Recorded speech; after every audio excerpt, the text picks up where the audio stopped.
के मुख्य अतिथि जिला अध्यक्ष भाई घनश्याम मेहर जी, करौली, और वैसे हमारे यहाँ सभी कार्यकर्ता, ब्लॉक के, जिले के सभी नेता, सभी कार्यकर्ता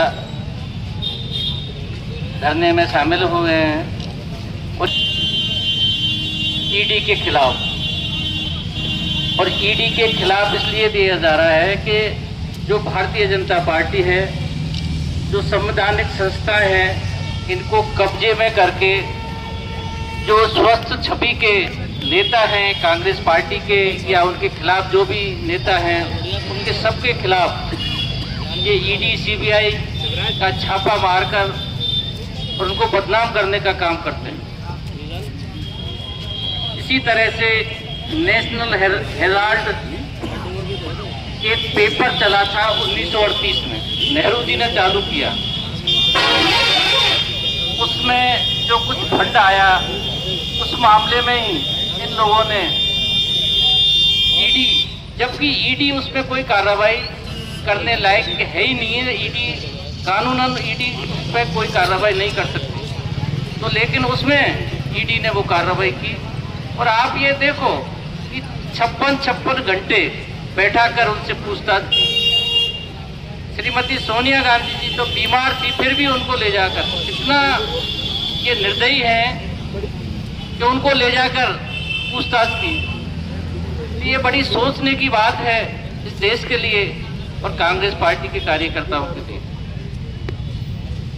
लेकिन कोर्ट ने उनको बरी किया, उनकी जो ईडी की जो एप्लीकेशन थी वो भी खारिज की। तो ये सत्य की जीत हुई है। अभी लोकसभा में एक क्वेश्चन पूछा कि कांग्रेस के फंड कितना है, तो करीब 1500 करोड़ कांग्रेस के पास फंड है।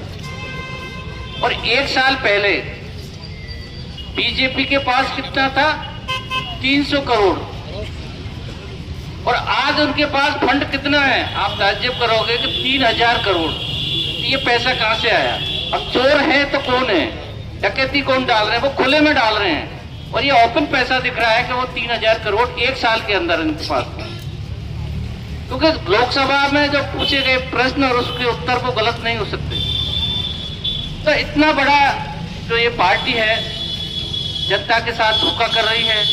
और जो नेता उनके पार्टी में चला जाता है वो वॉशिंग मशीन से साफ हो जाता है, स्वच्छ छवि का हो जाता है और उसको मंत्री भी बना देते हैं।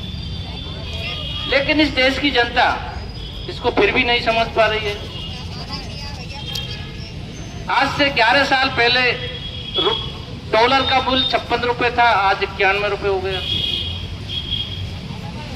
तो जो जिस तरह से पैसा हमारा पतला होता जा रहा है, ये भी एक सोचने की बात है। बेरोजगारी बढ़ती जा रही है, महंगाई होती जा रही है। इस पर कभी हमने लोकसभा में बहस नहीं देखी। सिर्फ वंदे मातरम के नाम पर बहस, मतलब ऐसे वो लेके आते हैं जिससे कोई देश की जनता का कोई सरोकार नहीं होता। इस तरह के मुद्दे लेकर आते हैं, देश को लड़ाने का काम करते हैं। आप ये देखो, जब चुनाव आते हैं, जब भी आतंकवादी आते हैं, एक जो आते हैं भाई, पहले पुलवामा आतंकवादी हुए तो वहां शहीद हुए, हमारे शहीदों की गाड़ी उड़ा दी। अभी जब हुआ तो ये हिमाचल में, कश्मीर में करवा दिया। और अब जब ये बिहार में था तो दिल्ली में ही पता नहीं कहां से गाड़ी आई, बम ब्लास्ट करवा दिया और वो 4-5 दिन बढ़िया चला। तो ये इस तरह के जो नाटकबाज हैं, जिस तरह की ये करते हैं, ये देश को बर्बाद करने का काम कर रहे हैं। और देश कहां जाएगा, किस स्थिति में रहेगा, ये सोचने लायक बात है।